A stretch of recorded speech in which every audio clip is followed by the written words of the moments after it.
El presidente del Tribunal Supremo de Estados Unidos, John Roberts, llegó a la sala 241, creyendo que estaba por encima de cualquier escrutinio. Un traje impecable, una postura perfecta y una expresión que decía, esto será fácil, pero lo que no esperaba era a Jasmine Crockett. No gritó, no buscó aplausos, solo miró directo, con el peso de millones detrás de sus ojos. Usted dijo que la credibilidad es su moneda. Entonces dígame, ¿por qué está en sobregiro? Esa frase cayó como una explosión silenciosa. No hubo necesidad de voz elevada. Su tono era quirúrgico. Cada pregunta era una incisión. Cada pausa, un latigazo. Roberts intentó defenderse, pero cada palabra suya se convirtió en un muro que Crockett escaló con documentos, casos concretos, nombres de ciudadanos invisibles a los que su corte había ignorado. No fue política, fue justicia exigiendo explicaciones. Y por primera vez en mucho tiempo, el poder se vio obligado a escuchar sin poder responder. Porque cuando la justicia deja de ser neutral, alguien tiene que hablar. Y ese día, la voz fue la de Jasmine Crockett. El presidente del Tribunal Supremo, John Roberts, entró en aquella audiencia creyendo que el protocolo lo protegería, que su traje de corte perfecto, su tono templado y su historial de décadas le bastarían para mantener la distancia. Después de todo, él no era el acusado, no formalmente. Pero en la sala 241 del edificio Rayburn, el protocolo no era el que tenía la palabra, la tenía Jasmine Crockett. Y no venía a pedir permiso, venía a ejercer un derecho, el de cuestionar al poder sin disfraz. La audiencia llevaba más de una hora. Las preguntas eran formales, educadas, casi reverenciales. Roberts respondía con calma, con frases cuidadosamente medidas. Todo parecía ir según lo previsto, hasta que se leyó el nombre. La congresista Jasmine Crockett tiene la palabra. Roberts levantó la vista, no hizo un gesto, pero su mirada decía mucho. La conocía, sabía que no era como los demás, sabía que venía del sur, de Texas, de salas penales, donde las sentencias no se dictaban con palabras dulces. La había visto en clips virales, combativa, directa, pero esto era otra cosa. Esta era su casa, el poder judicial, y él estaba al frente. Crockett ajustó el micrófono, pero no lo tocó dos veces como otros hacen para ganar atención. Ella ya la tenía. Gracias, señor presidente, dijo, sin adornos. Algunos en la sala no le prestaban atención al principio. La veían como una figura disruptiva más. Pero ella no necesitaba atención, necesitaba precisión. Sacó una carpeta, no gruesa, no dramática, solo hechos. Y comenzó. Señor presidente, usted ha declarado antes que la Corte Suprema opera bajo estándares éticos incluso en ausencia de un código vinculante. ¿Es correcto? Roberts asintió. Correcto, congresista. Entonces explíqueme esto. Y ahí vino el primer golpe. Un caso concreto, un juez concreto, un donante con vínculos concretos. La sala se tensó. Roberts se ajustó la corbata. No comento sobre casos individuales, respondió. No le estoy pidiendo opinión, replicó Crockett. Le estoy mostrando un patrón. Desde ese instante la atmósfera cambió. Las cámaras comenzaron a apuntar. Los reporteros levantaron la vista. Lo que parecía otra sesión técnica se convirtió en un interrogatorio con bisturí. Roberts mantenía la compostura, pero sus respuestas se volvieron más defensivas, más evasivas. Crockett no lo perseguía. Lo encerraba. Con silencios, con pausas, con documentos. No tienen un código vinculante, repitió. Y la única revisión que tienen proviene desde dentro. Roberts intentó hablar de independencia, de tradición, de la necesidad de que la corte no se vea arrastrada por la política.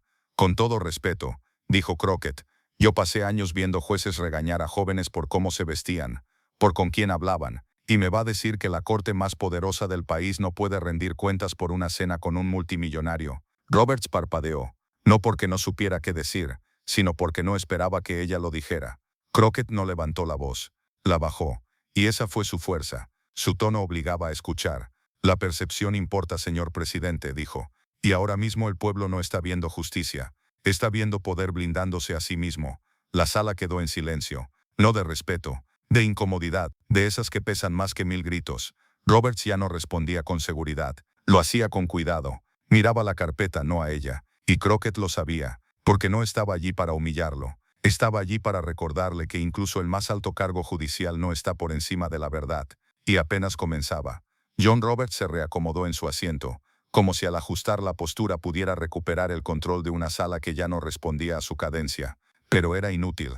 Crockett no lo había interrumpido, no había alzado la voz, y aún así lo había empujado hacia un terreno donde los protocolos no ofrecían refugio, porque ahora no se trataba de él. Se trataba de los nombres que ella comenzaba a pronunciar, nombres que nunca llegarían a la Corte Suprema, nombres como Carla Jennings. Madre soltera, dijo Crockett sin adornos, 20 años trabajando de noche en un hospital. Su hijo perdió el acceso a ayuda financiera por un error en su formulario fiscal. Apeló. Llegó a una corte federal. La respuesta fue, qué mala suerte. Roberts no dijo nada. ¿Y sabe cuánto tardó el caso Mon vs. Delta Rail en llegar a su escritorio? 4 meses. ¿Sabe quién tenía intereses financieros en ese fallo? Un amigo cercano del juez Harland. Roberts inhaló, y hubo recusación, hubo transparencia, hubo siquiera una nota explicativa. Nada, silencio. Crockett siguió. Su voz ya no tenía filo, tenía peso. Era una roca cayendo lentamente en el estanque de la institucionalidad, rompiendo la imagen de imparcialidad sin levantar espuma, pero dejando ondas que no se podían ignorar.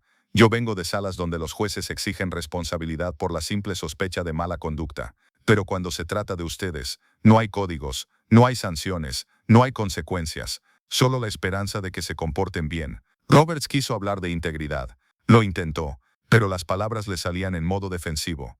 La corte toma muy en serio. No es suficiente, lo cortó ella, y no fue una interrupción grosera, fue quirúrgica, precisa, innegable. No cuando un juez puede subirse a un yate con un donante y luego dictar una decisión que lo favorece. No cuando las reglas parecen ser opcionales para quienes las escriben. Roberts exhaló por la nariz. Por primera vez su mirada ya no era la de un jefe de poder, era la de un hombre intentando recordar en qué momento perdió el ritmo. Lo que usted llama independencia, dijo Crockett, el pueblo lo ve como impunidad. Al fondo una mujer del equipo legal del comité bajó la cabeza, como si estuviera tratando de memorizar esa línea para repetirla más tarde. Un joven asistente dejó caer su bolígrafo. Un camarógrafo se inclinó sin parpadear, como si capturar ese momento fuera una cuestión de deber cívico. Roberts quiso devolver el golpe con lo que siempre funcionaba, el discurso institucional. Congresista, el poder judicial no puede someterse al vaivén del clima político. No estoy hablando del clima, dijo Crockett. Estoy hablando de tormentas que ustedes decidieron ignorar hasta que llegaron al tejado. Hubo una pausa, una tan larga que pareció planificada, pero no lo fue. Fue orgánica, fue histórica, porque en esa sala no quedaba duda de quién tenía el control. Y entonces, con una calma que congeló el aire, Jasmine sacó una hoja. No era voluminosa, no tenía sellos oficiales, pero tenía algo más importante, palabras suyas, del propio Roberts. En 2013, durante un discurso en Harvard, usted dijo la credibilidad es nuestra moneda. ¿Lo recuerda? Roberts asintió. Entonces explíqueme cómo se mantiene esa credibilidad cuando el pueblo cree que su corte se ha convertido en un club de privilegios. La palabra club dolió más que cualquier otra, no porque fuera grosera, sino porque era verdad. Y en esa sala, donde todo está diseñado para parecer respetuoso, la verdad es la única falta de etiqueta que nadie quiere enfrentar. Robert se quedó en silencio. La prensa no, ya tenían el titular. Y Jasmine Crockett, sin levantar la voz, había escrito las primeras líneas de una nueva era. Una donde incluso los intocables deben mirar a los ojos del pueblo y responder. La frase «la corte está en sobregiro» aún flotaba en el aire cuando Roberts bajó la mirada por primera vez. No para leer notas, no para reflexionar. La bajó como lo hace alguien que ha sido visto por completo. Crockett no dijo nada más por unos segundos. Dejó que el silencio hiciera lo que los aplausos no podían, cargar con el peso de una verdad innegable.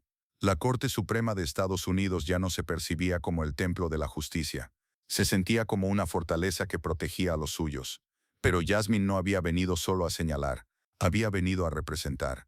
Y ahora, mientras el resto del comité se preparaba para continuar, ella aún tenía una historia más que contar. No una alegoría, no una hipótesis legal. Un nombre: Jorge Salgado. Hay un hombre en Odessa, dijo cambiando su tono, volviéndose más íntima. Se llama Jorge Salgado. Camionero. Trabajó durante toda la pandemia sin parar. No tomó un solo día libre. Su hermano fue detenido en un centro de inmigración privado. Enfermo, sin atención médica. Jorge presentó una petición de emergencia ante una corte federal. Fue rechazada sin audiencia, sin explicación. El rostro de Roberts permaneció impasible, pero el resto de la sala sintió el golpe. Y cuando le expliqué por qué, que el sistema está estructurado para priorizar ciertos casos, ciertos nombres, ciertos intereses, Jorge solo me preguntó una cosa: entonces, ¿para qué sirve la justicia? Crockett se volvió hacia la sala. Ya no hablaba solo para Roberts. Hablaba para quienes estaban viendo desde sus teléfonos, desde sus casas, desde los márgenes del sistema. ¿De qué sirve una Corte Suprema si se niega a escuchar a quienes no tienen poder? ¿De qué sirve la independencia judicial si se ejerce sin rendición de cuentas?